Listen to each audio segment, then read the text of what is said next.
नमस्कार। सर्वप्रथम सभी को नव वर्ष की मंगल कामनाएं। जनवरी का महीना 2023 उदय हो रहा है। कुदरत ठंड का प्रकोप पूरा है, सर्दी अपने पीक पे है। हर साल यही स्थिति होती है। नव वर्ष प्रवेश पे भारतवर्ष में सर्दियों का मौसम, पहाड़ों पे बर्फबारी और ठंड का प्रकोप। यही कुछ दिन पहले तक सोचते थे कि भाई यार इस बार ठंड नहीं पड़ रही, लगता है कि इस बार मौसम गड़बड़ा गया है। पर सारे पूर्वानुमान, इवन कि मौसम विभाग के भी पूर्वानुमान गलत साबित होते हैं और कुदरत अपनी चाल चलती है। और देखिए सब ठंड में ठिठुर रहे हैं और कह रहे भाई त्राहिमाम बहुत ठंड हो गई भाई, अब बस करो। तो ये है कुदरत। जनवरी महीना 2023 आरंभ हो रहा है। एक बहुत बड़ी ग्रहों की खगोलीय घटना घटने जा रही है। 17 जनवरी को शनि महाराज 2.5 साल से मकर राशि में बैठे हुए मकर राशि को छोड़कर कुंभ राशि में प्रवेश करेंगे। मकर भी शनि की अपनी ही राशि है और कुंभ भी शनि की अपनी ही राशि है। और काल पुरुष की कुंडली में देखिए कि 10वां भाव के स्वामी शनि और 11वें भाव के भी स्वामी शनि। 10वां भाव यानी कर्म और 11वां भाव मानी लाभ। तो जैसे कर्म करोगे वैसे फल पाओगे। यही कर्म फलदाता शनि महाराज का आधिपत्य है। और अब कुंभ में प्रवेश करके शनि कुछ देने के लिए तैयार बैठे हैं, लाभ स्थिति में पहुंचा रहे हैं। तो जनमानस को इसका कितना लाभ होगा ये अब 2.5 वर्षों में सामने प्रकट होगा। तो इस वर्ष के अगर हम संवत में देखें तो माघ मास में 17 जनवरी से लेके जो कि 5 फरवरी तक रहेगा।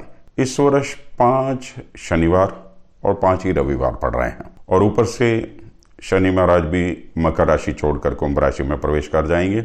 और कुंभ के शनि की तीसरी दृष्टि तो होगी मेष राशि पे, 7वीं दृष्टि होगी सिंह राशि पे और 10वीं दृष्टि से वृश्चिक राशि को देखेंगे। मेष राशि में राहु पहले से ही विराजमान है, तो इसलिए शनि की दृष्टि से कुछ ऐसे समीकरण बनेंगे कि महामारी बढ़ेगी। सर्दियों का मौसम है तो सर्दियों संबंधित महामारी, जैसे कि पहले कभी कोरोना आया था, ऐसे ही कुछ ना कुछ महामारी के रूप में प्रकट होगा। किंतु ज्यादा चिंतनीय बात नहीं है क्योंकि मीन राशि में बृहस्पति पहले से ही विराजमान है। कहने का मतलब कि कुंभ के शनि और मेष के राहु के बीच में मीन राशि पड़ती है, तो वहां पे बृहस्पति बैठे हुए डैमेज कंट्रोल कर रहे हैं। इसके अलावा महंगाई बढ़ना लाजमी है, उपद्रव की घटनाएं बढ़ेंगी। सोशल मीडिया भी देखिए नेगेटिव रोल प्ले करने वाला है, खूब तनातनी रहेगी। सरहदों पे भी चिंता रहेगी, टेंशन की स्थितियां बनती रहेगी, आतंकवादी घटनाएं भी घटित होंगी। जैसा कि हमारे पड़ोसी हैं चीन और पाकिस्तान जैसे, तो इनसे कोई ज्यादा अच्छे की उम्मीद नहीं की जा सकती है। क्योंकि अब आगे देखेंगे 15 जनवरी से 11 मार्च तक गुरु मीन राशि में ही रहेंगे। फिर शुक्र मकर कुंभ पार करते हुए मीन राशि में आ जाएंगे। तो ये स्थितियां, और ऊपर से 17 जनवरी को शनि का कुंभ में प्रवेश पड़ोसियों से संबंध अच्छे नहीं बता रहा है। इनके साथ कुछ ना कुछ लगा ही रहेगा। बाकी यही परमात्मा से दुआ है कि सभी के लिए नववर्ष और जनवरी महीना मंगलकारी हो। इन्हीं शुभकामनाओं के साथ हम आगे बढ़ते हैं। सर्वप्रथम ग्रहों की स्थिति समझ लेते हैं। सूर्य धनु राशि में और धनु में ही बुध चल रहे हैं। कहने का मतलब कि धनु राशि में बुध आदित्य योग बना हुआ है। सूर्य 14 जनवरी को मकर राशि में प्रवेश कर जाएंगे। मकर संक्रांति 14 जनवरी। मास आरंभ 1 जनवरी को चंद्रमा मेष राशि में। उसके बाद चंद्रमा अपने 2.25 घंटे दिन की चाल पे चलते हुए शेष राशियों का सफर अपना जारी रखेंगे। मंगल वक्री अवस्था में वृष राशि में है और 13 जनवरी को मंगल मार्गी हो जाएंगे। बुध वक्री धनु राशि में और 18 जनवरी को मार्गी हो जाएंगे। बृहस्पति मीन राशि में ही रहेंगे। शुक्र मकर राशि का सफर खत्म करके 22 जनवरी को कुंभ राशि में प्रवेश कर जाएंगे। शनि अपने 2.5 साल का मकर राशि का स्टे पूरा करके कुंभ राशि में 17 जनवरी को प्रवेश कर जाएंगे। राहु मेष में ही रहेंगे और केतु तुला राशि में। ये तो है ग्रहों की स्थिति। अब कुछ जनवरी महीने की खास तारीखों पे गौर किया जाए।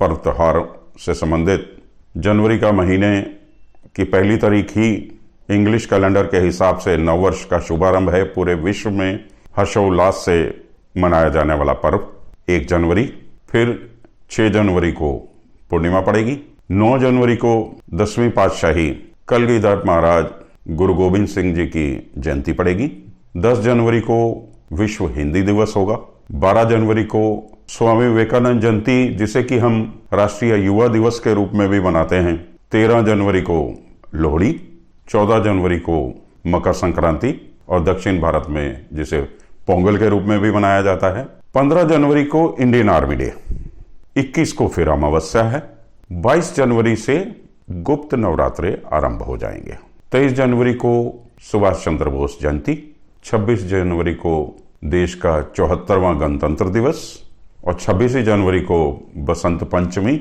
और या कह लो सरस्वती पूजा। ये 3 इंपॉर्टेंट दिन तीनों एक ही 26 तारीख को पड़ रहे हैं और 30 जनवरी को शहीदी दिवस और इसी के साथ गुप्त नवरात्रे समाप्त हो जाएंगे। तो अब हम आगे बढ़ते हैं और 12 राशियों की राशिफल क्या है, किस राशि के भाग्य में, उस पर चर्चा शुरू करते हैं। मेष राशि, राशि स्वामी दूसरे घर में मंगल और राशि पे राहु चंद्र की युति।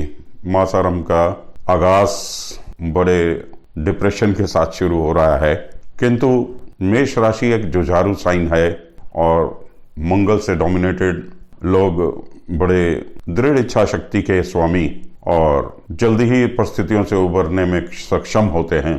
बृहस्पति राशि से 12वें, स्वग्रही बृहस्पति हैं, विमल योग बना रहे हैं, खर्चे करा रहे हैं, किंतु धर्म कर्म के कार्यों में ज्यादा खर्च हो रहा है। विदेशों से भी लाभ हो रहा है, खास तौर पे जिनके सगे संबंधी या शिक्षा से संबंधित कोई कार्यक्रम सिंगापुर, न्यूजीलैंड, ऑस्ट्रेलिया ऐसे किसी भी देश से है तो वहां से उन्हें अच्छा लाभ प्राप्त होता हुआ दिखाई दे रहा है। 7वें में केतु है तो थोड़ा जीवन साथी के साथ, एक क्रूर ग्रह का 7वें भाव में बैठना थोड़ा जीवन साथी के साथ हल्का फुल्का मनमुटाव जरूर बताता है। और भाग्य स्थान में सूर्य बुध और दशम में शुक्र शनि, और यही शनि आज स्थान में शिफ्ट कर जाएंगे 17 तारीख को और संक्रांत के बाद सूर्य भी भाग्य स्थान से निकलकर कर्म स्थान में आ जाएंगे। कार्य क्षेत्र में बहुत उत्तम स्थिति बन जाएगी। मकर संक्रांति के बाद का समय बहुत अच्छा है, उत्तरार्ध पूर्वार्ध से ज्यादा उत्तम है, सरकारी लाभ होता हुआ दिखाई दे रहा है। जो लोग कपड़ा या फैशन इंडस्ट्री से जुड़े हुए हैं या किसी तरीके के कलाकारी के क्षेत्र में हैं, वो भी बहुत बेहतर स्थिति में दिखाई दे रहे हैं, वो भी अच्छा परफॉर्म करेंगे। और संतान पक्ष से भी अच्छी खबर मिलेगी। जो सरकारी नौकरी के लिए संघर्षरत हैं या परीक्षाएं दे रहे हैं परीक्षार्थी, उनके लिए भी समय आने वाला उत्तम है। किंतु इन सब स्थितियों के बीच में 18 और 19 तारीख को चंद्र अष्टम की स्थिति रहेगी।